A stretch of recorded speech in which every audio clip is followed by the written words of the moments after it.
Hello, good morning, dear students. Myself, Dr. Savita Tidme. I welcome you all in our next lecture of Introduction to Ecology. So, in our previous lecture, we already studied about the ecology. What is the ecology? Ecology is said to be the interaction of organism with its environment as well as with themselves. It's said to be ecology, right?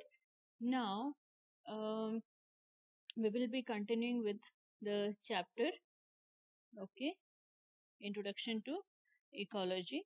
Now, here in this lecture, we'll be studying the ecosystem. Okay, now what is ecosystem? Ecosystem is the term proposed by the scientist G. Tansley in 1935. The term ecosystem was coined by this scientist for the very first time. Then later on, E.P. Odum, who is the renowned scientist in the environment, or you can say in the field of ecology and ecosystem. So the term was very well defined by E.P. Odum. He said that the ecosystem is the basic functional unit of an organism and their environment interacting with each other and within their own compartment or within their own components. What he said? He said that the ecosystem is the basic functional unit of an organism. Okay, basic functional unit of an organism and their environment interacting with each other and within their own components. Okay, so the concept of ecosystem is very broad one and emphasizes the obligatory relationships, the causal relationships, and the interdependent of biotic and abiotic components. Okay, so it is a broad branch of science where obligatory relationship exists between the biotic and abiotic components. Say biotic component is this one. Just consider this is the bird, right? An abiotic component is the gases, soil, right? So like that, there is a kind of relationship exist between the biotic and abiotic components.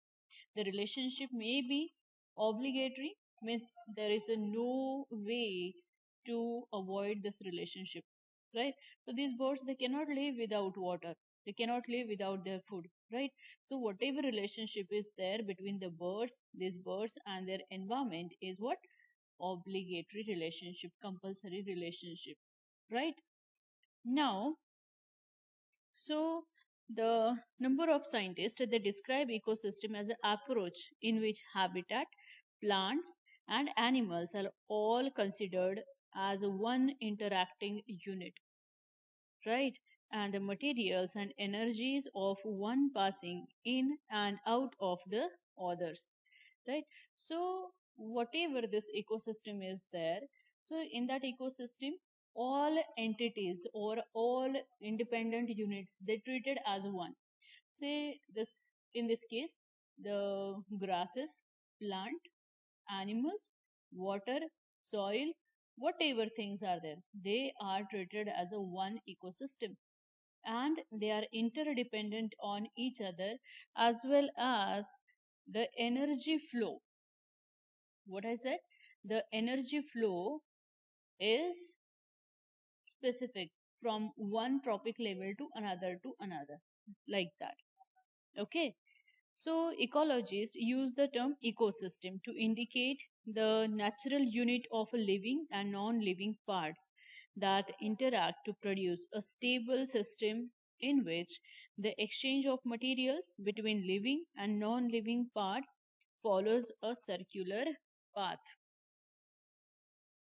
All right, so this one, just say this pond water ecosystem, right? So whatever nutrients are there present in the water, there in the soil, these nutrients are carried forward towards where? Towards whom? Towards the primary producers, and from the primary producers the nutrients they carry towards the primary consumer, from where the nutrients they shifted to secondary to top consumer, and again decomposer are going to set all these nutrients free into the soil. right? So the path of a nutrient in this case is always cyclic, right? When it start from the soil, it again return back to soil. So this path of the nutrient is again cyclic in this case, right? Now, another one scientist, that is S. Mathavan, in 1974, he gave a specific definition of ecology. So, ecosystem is an ecological system, is a sum total of a living organism and the environment and process of interaction between and within all parts of the system. Okay, process of interaction between and within all parts of the system. What it means? It means that whatever this pond ecosystem we have given example, right?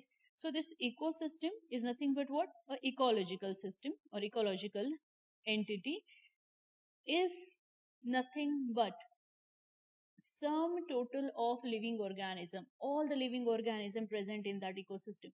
Say, what we can say, protozoans are there, even your zooplanktons, phytoplanktons, aquatic plants are there, even small fishes, larger fishes, crustaceans are there, birds are there, all these entities, living entities, okay, all these living entities and their environment where they live, okay, so this water, okay, and the process of interaction, these all entities like plants, aquatic animals, even the birds, right, protozoans, crustaceans, diatoms, all they are interacting with one another. They show some kind of interaction, right?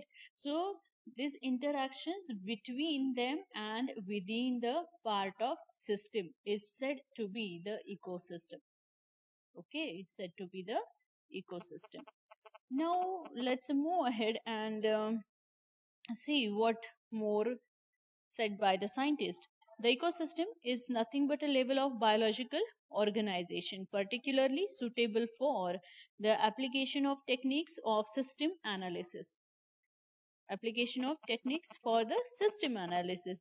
Now, it is an entity may be considered an ecosystem.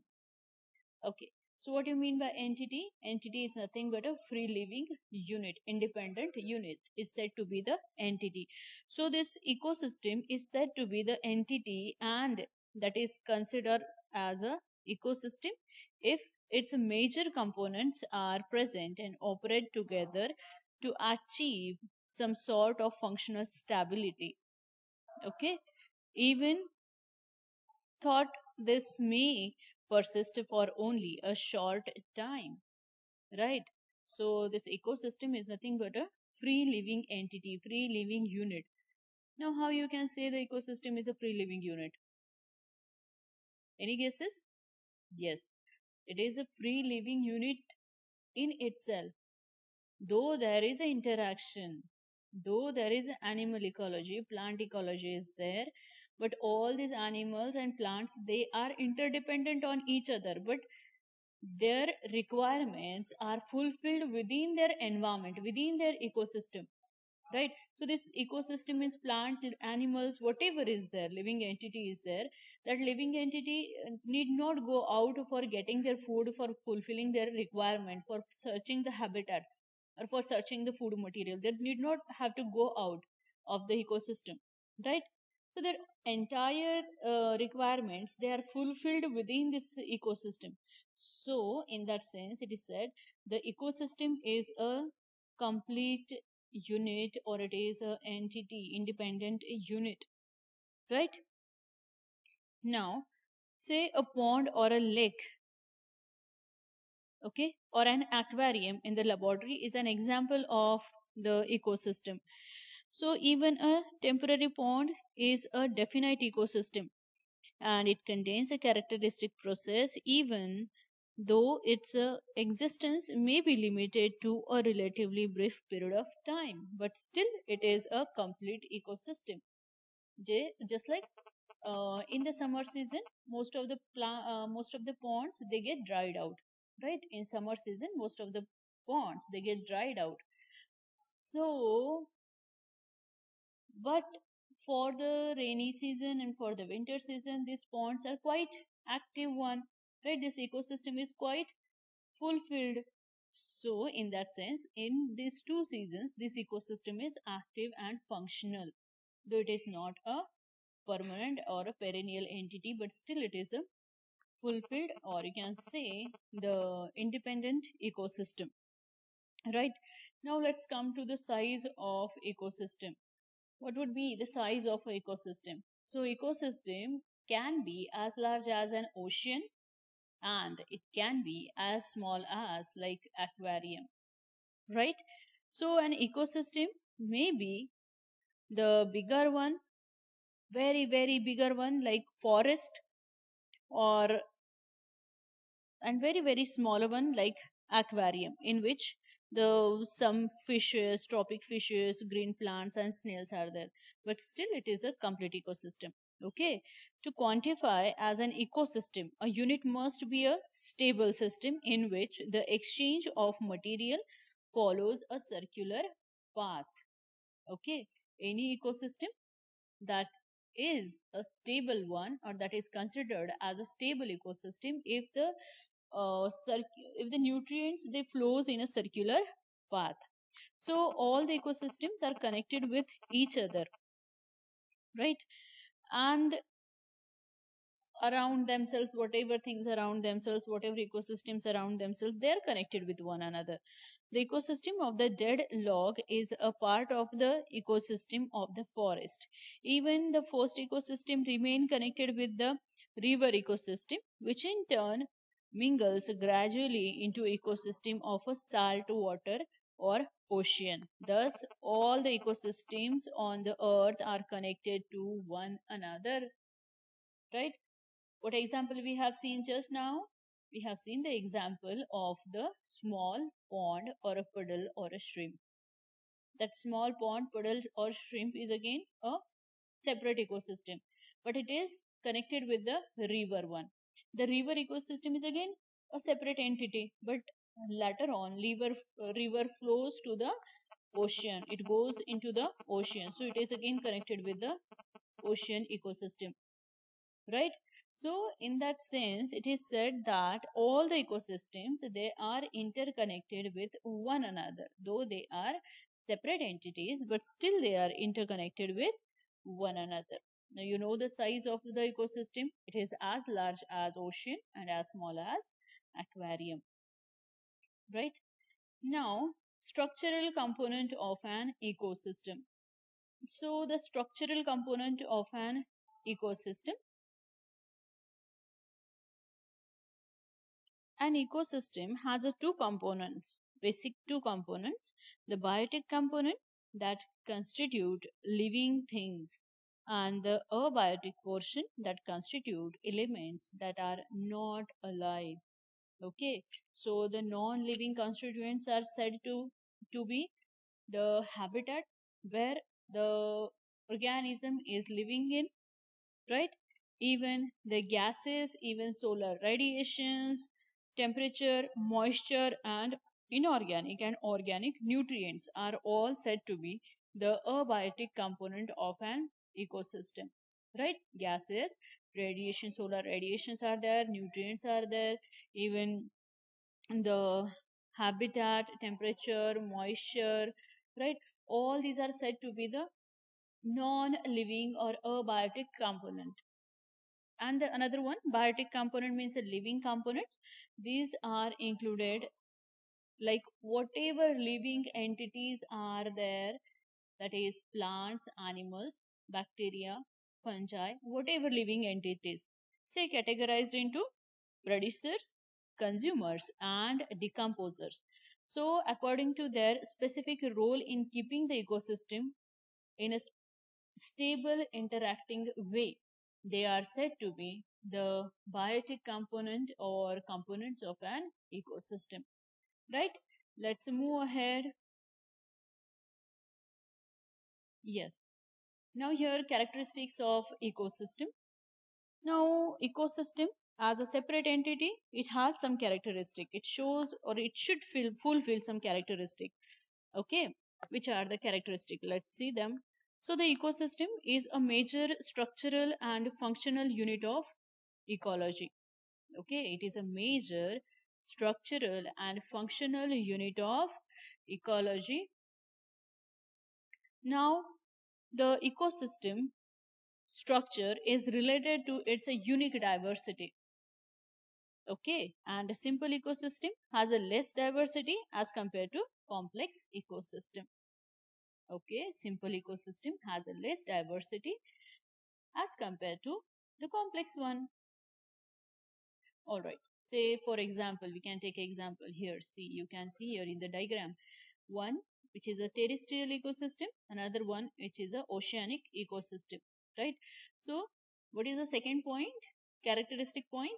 Ecosystem structure is related to its unique diversity. Can you see here in the oceanic ecosystem? Some phytoplanktons are there, then there are zooplanktons, then crustaceans and fishes, right? And then smaller fishes, then larger fishes are there. And here in this case, another one, plants, then herbivores, then primary consumers, secondary consumers, tertiary and top consumers. This is what the component of the ecosystem. Now here in this case, the component of first ecosystem, that is this one terrestrial ecosystem, are separate, are different, means this diversity is different. This whatever diversity is there, it is unique for the terrestrial one, right? And for the oceanic, the diversity is different, right? So tell me, can you find the herbivore insects in the ocean? No. Can you find fishes on the land? No, not possible, right? So that means the ecosystem structure is related to its unique diversity. Yes or no? Yes. So terrestrial ecosystem has a separate structure, separate diversity, and aquatic ecosystem has a separate diversity, right? Now, flow of energy from low trophic level to higher trophic level is observed in the ecosystem, or it is a basic characteristic of the ecosystem, that is flow of energy from low trophic level to higher trophic level. So here in this case, whatever green plants are there, they're going to trap the solar radiation, and by utilizing a biotic component, they used to synthesize food material. Okay, so they used to synthesize a complex food material in the form of a carbohydrate. Now, which are eaten by this primary consumers, or you can say the herbivores, right? And then from the herbivores, it is transferred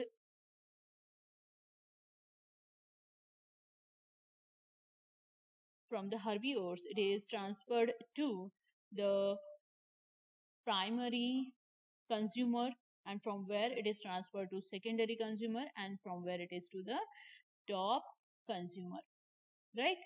Now, this is what the flow of energy is there from primer producers to consumers to top consumers to decomposer, right? So energy is always a flow in a specific level, specific manner in an ecosystem, right? Now, in another example also, you can see the same thing. So here is also whatever phytoplanktons, diatoms, whatever things are there, which are nothing but the primary one, primary producers, you can say, on which the zooplanktons they used to feed, on which the crustaceans they feed, on which crustaceans and smaller fishes they used to feed, on which the medium-sized fishes, again large and largest fishes they used to feed, right? So whatever energy is there in the form of inorganic matter, inorganic nutrient, inorganic components is converted into the complex molecules of the carbohydrates, and which is then transmitted from one trophic level, that is producer to consumers to secondary consumer, tertiary consumer, top consumer, and then it is set free into the same environment by the decomposers, right? Now, what is the next characteristic? Energy requirement is depend on the structure of that ecosystem. Okay, so the whatever energy is required by the ecosystem, is again depend on the structure, how complex ecosystem it is. It is said that a simple ecosystem requires a more energy, requires a more maintenance. Okay, whereas a complex ecosystem requires a less maintenance. It is slightly complex word. Complex ecosystem requires less maintenance. Simple ecosystem requires more maintenance. Say, for example, the complex ecosystem, you can take the oceanic ecosystem or the grassland or the terrestrial ecosystem, right? So for the maintenance of the terrestrial ecosystem, what do? We are doing nothing. So in the terrestrial ecosystem, complexity of the life or complex structures or units are there more. So the food level or ecosystem is maintained by themselves. But consider for a lake ecosystem or pond ecosystem, or we can take even the example of our aquarium. For the maintenance of the aquarium, what do? We used to maintain the cleanliness in the aquarium. We used to give food to the aquarium or give food to the aquatic animals present in it. We used to change the water. We have to give the fresh gases supply. We have to provide some stones, right? Like that. For the maintenance of the small ecosystem, more care is required. And for the maintenance of a larger ecosystem, less maintenance is there. Okay. Now, producers convert radiant energy to chemical energy, and that chemical energy flows in the food chain, food web, from producers to consumer, from consumer to decomposers, from where it is set free into the environment again. Right? Now, apart from these 5 points, many other characteristics of ecosystems are there. Say, change in the environment represents a selective pressure upon the population to which it must adjust in order to survive in that ecosystem. Suppose this environment of the ecosystem is changed somehow, right? So, this organism present in that ecosystem has to modify themselves according to the changed environment, right? And what will happen if they do not modify themselves? Then the organism will get killed. If they are not able to modify themselves, they will get killed. And those are able to modify themselves are treated as a fit for the survival and can survive in the changed environment. Right? So changes in the environment represent a selective pressure upon the population to which it must adjust in order to survive in that ecosystem. So the ecosystem allows the flow of energy and cycling of the material, which ensures the stability of the system and continuation of life of organism. Now, with this, we'll stop for the characteristic of ecosystem. Now you know what is ecosystem, what are the characteristics of ecosystem. In our next lecture, we'll be studying with the biosphere. Okay.